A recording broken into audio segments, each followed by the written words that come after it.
checking if a fuse is good or bad in controls automation. So there will be a time in your controls automation career where you have to check if a fuse is good or bad, which is preventing a signal getting to your PLC or for your signal not getting to the field device from your PLC. So there's two ways to check a fuse if it's good or bad. You can check it in the circuit using a volt multimeter to check the voltage across the fuse, or you can take the fuse out of the circuit, put it on a bench or something, and measure with resistance checks on your multimeter. So let's talk about the first way. This is the way I feel like that a lot of people screw up. So if you cannot remove the fuse for some reason and you have to check it while the fuse is installed, you can use a multimeter, turn it to your voltage setting.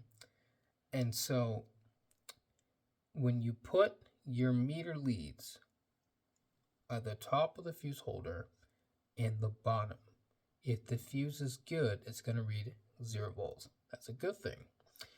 If you put the same lead, same position, top of the fuse holder and the bottom of the fuse holder, and you're seeing like 120 volts, 240 or something, like the full scale voltage, that fuse is blown.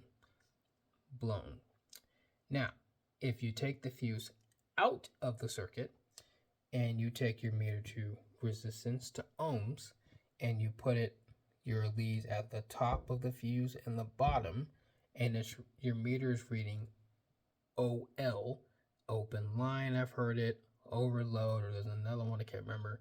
But basically what that means is you have an open circuit, which means the fuse is not allowing current to go through it because it's in an open current circuit status, which means the resistance is infinite.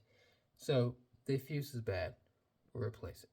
But I feel like this is something that controls automation people may not know, and you will be laughed at if you don't figure this out before an electrician does.